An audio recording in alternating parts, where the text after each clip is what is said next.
I've been afraid of cats most of my life. Hi, my name is Will. Tell me, do you have any phobia? I mean, a fear of something. I've heard that there are many different types of phobias, such as claustrophobia, fear of confined space, arachnophobia, fear of spiders. These types of fears are probably justified, and many people are afraid of spiders, beetles, snakes, or small cramped rooms. But there are other types of fears, such as phagophobia, the fear of swallowing. Yes, I would go crazy if I could not eat my favorite steak. Or ablutophobia, the fear of washing, although here I would say that this phobia seems to have everyone who goes in minibuses, especially in the summer. Trichophobia, fear of hair. Probably guys with this fear can hardly find themselves girls. Chrometophobia, fear of money. I certainly do not have such a phobia and will not. They are at first glance comical, though funny to others, but not to those who have it. For example, I'm afraid of cats, but I try not to talk about it. This is called allurophobia. Yes, I'm afraid of these, as many believe, cute furry creatures. Personally, I don't think so. These quadrupeds are not what they say they are. Have you ever wondered why they can suddenly jump up a couple of meters in height, as if they were electrocuted? Why don't they like water? Why do they humiliate their owners? Why are they addicted to drugs? And in general, how did they get this dependence on valerian? After all, this drug was not for some time. It appeared later than cats on Earth. Just imagine, one cat once very long ago sniffed a pill or a drop of valerian and rushed. The pupils dilated, the hair swam, the breath became faster, and the cat is like, "This is a buzz," and everything, since then, sits on the needle. Then, as the times to him in visitors went neighbor, and they shared product. Furthermore, and all cats have become dependent and passed its secret from generation to generation. So I digress. My dislike of hypocritical creatures was born from childhood. My mother loved cats. In her opinion, cats are loved by strong and independent individuals, while dogs are loved by weak ones. Probably the number of cats in our house was commensurate with her feminist ego, because in our 3-room apartment lived about 8 fuzzies. I say approximately because every month one of the cats left, my mother brought home another with grief. These creatures were a comfort to her after her divorce from father. Of course, she didn't admit that she was ill, but I could see it in her behavior. It all started with the fact that my mother brought a cute kitten to our house and left it to live.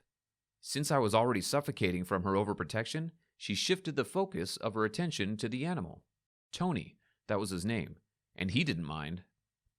Since then, the house has become a mess. Not only did our house become a shelter, but I couldn't bear to live there. I open the refrigerator, it's full of kitties, but there's no milk or eggs for me. My toothbrush has become their favorite hairbrush. My bed is their toilet. My laptop is their favorite lounge area, and I'm a slave. A month later, I already hated these creatures and once tried to get rid of them. Brought a dog to the house. I locked the neighbor's dog in the room with him and opened the window for them to run out. After 5 minutes of noise, I looked into the room. Everything was turned upside down. All the cats remained in place, and the dog ran away.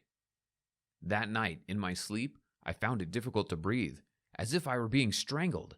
I woke up from lack of oxygen and saw 3 huge cats lying on my chest and neck. I wanted to scream, but I couldn't. I was so afraid they would kill me. I jumped out of bed and ran into the other room, where the other cats were sitting and looking at me with contempt. That's when my phobia started. I moved to live with my grandmother. She had no one else at home except the fish. Since then, I have avoided these lumps of evil. At the time, I didn't think that this phobia would remind me of itself and set me up properly. My girlfriend Drew didn't know about the phobia and one night invited me to have dinner with her and her parents at her house. I gladly agreed, dressed up, brought flowers with a cake, and came. Her mother met me at the door. She immediately noticed how wonderful I looked, and I returned the compliment. Her father was sitting at the table, reading a newspaper. At the sight of me, he immediately put it down, and we entered into an interesting dialogue from the first minutes. Drew and her mother set the table, and we ate chicken, drank delicious tea, and chatted. Everything was fine, and then suddenly I felt this familiar tickling sensation. Someone's soft fur touched my leg under the table. When I lowered my head, I saw a small black imp, its eyes looking straight into my soul. He brazenly rubbed his stinking tail against my leg and mewed. At this point, Drew's father asked me what my parents did, but there was a lump of fear in my throat. I immediately remembered my home and how my mother's cats tried to strangle me in my sleep. A loud, uncontrollable cry of horror came out of my mouth, directly at my girlfriend's father. Half-chewed pieces of chicken flew into his face. He sat open-mouthed, as did everyone else. There was an awkward silence, and I felt like I was sitting for an eternity. Then I jumped up, as if scalded, and ran out into the street. The Drew family must have sat in a daze for a long time. She hasn't spoken to me since. All I remember from that night is the look on her dad's face. They probably think I'm a weirdo. I screwed up, but I couldn't find the courage to tell the whole truth. I was ashamed of this phobia. In the end, I got so tired of it that I decided to deal with my demons. The first thing I did was take a deep breath and go home to my mom. I should be able to face my fears in the literal sense of the word. I went to my mother's house and had told her everything that had heard over the years. My mother immediately began to defend her children. She still hasn't forgiven me for the dog that I set on them. I took a deep breath and explained why. She was very surprised. "Why didn't you mention this before? I thought you just hated my cats." "If I knew, I'm sorry, son," my mother said, hugging me. Then we decided to figure out how to overcome my fear. From that day on, every day I came to visit my mother, and we together fed her children. Bathed, played. Over time, the fear dissipated. Then I went back to see Drew, apologized for my behavior, and told him the truth. At first, she didn't believe me until I showed her our family cat photo. She forgave me and invited me to eat chicken again. Hello, everyone. I'm Alana. I have a kind of unusual feature. I am a kleptomaniac. This is usually attributed to the disease, but I don't think so. For me, something like a game. Great excitement. I want to tell you about how, with this, I was able to open not an ordinary museum and earn not a bad amount. It all started at school. I didn't even notice it then. Not noticeably took away from their classmates' pens, rulers, pencils, well, in general, every little thing. I did not do it on purpose. You can say on a subconscious level, my hands mechanically clung to things. Later, my friends found out about it and started hiding everything from me. And if someone was missing something, they naturally thought right at me. And I couldn't stop. It's like something important without which I started to panic. I had a cat named Buddy. I think my peculiarity passed on to him. He always disappeared somewhere, and he always came back with some loot. It turned out that he entered through a special cat flap into other people's homes and brought out various small things, like food, shoes, clothing, and even jewelry. One day he had brought a bag of coins and a golf umbrella. I didn't throw away or sell all my stolen things, but kept them in my closet, if honestly not knowing for what. It was a great excitement for me. Steal something without anyone noticing, and get a shot of adrenaline. Each time I wanted more and more. Once, new neighbors moved in, and when they were moving things into the house, I noticed an unusual statuette among the boxes. It doesn't seem to be anything special, but I liked it very much, and the thought flashed through my mind that it must be mine. Well, you already know how. I have long thought about how to do it all. Fortunately, the family was friendly and invited us to a housewarming party. In the evening of the same day, we were already sitting at their house. We talked pleasantly and got to know each other. They were very funny. I sat and looked around the room. It was half empty, and half of the things were still in the boxes. And here is my glance fell on the cupboard which stood in the corner.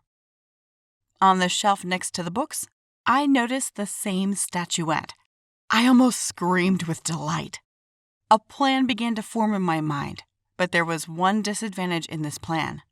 Near this cabinet sat the owner of the house, and not noticeably, there is definitely not possible to get through.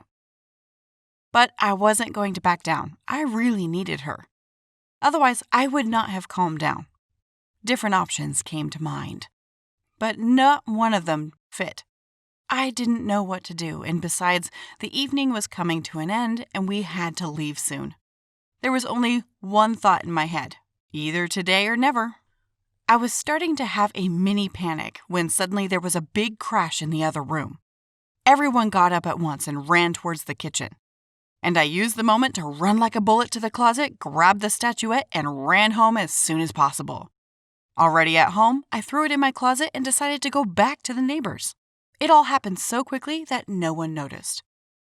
As it turned out, the noise in the kitchen was created by Buddy. He too must have noticed his quarry. It was a bright, shining straw of unusual shape. But when he picked it up, he accidentally hit the plates and they all broke. You can say this situation with the cat helped me, so we were accomplices. Later, when I got home, I went to look at my closet. There is no small number of things gathered there. Of course, when I take these things, I get a lot of adrenaline, but on the other hand, I was ashamed. Simply so return all things and blush over their deed, listening what I'm a thief, could not or was afraid. And I came up with the idea to open a kleptomaniac museum. In it, I was going to display all the things that I stole and sign where and how I did it. Well, if someone finds out their thing, they can take it. My friend Adam helped me with the room. He had his uncle's garage available. It was just outside the shopping center. But it wasn't free. I have to pay a certain rent every month. Because of this, you had to pay to enter the museum. But I tried to put the smallest price. Suddenly, my museum became popular. Everyone was interested in what things were stolen and how. Even people came from other states. But no one wanted to take them. On the contrary, other kleptomaniacs brought their own things. So the museum became more and more voluminous and interesting. And that statuette stood in the middle in the most honorable place as my most important trophy. Because of the large flow of people, the museum began to bring me not a small amount, and I was even able to open another museum with the money I earned, because they brought a lot of things. Of course, it's not good to steal other people's things, but kleptomaniacs can't do without it. It's like a game that brings a storm of emotions, and my peculiarity came in handy in another area. I got a job as an alarm tester, and I could already steal things at my own pleasure, but with a clear conscience. Thank you for listening to my stories, and I finally want to say that stealing is not good.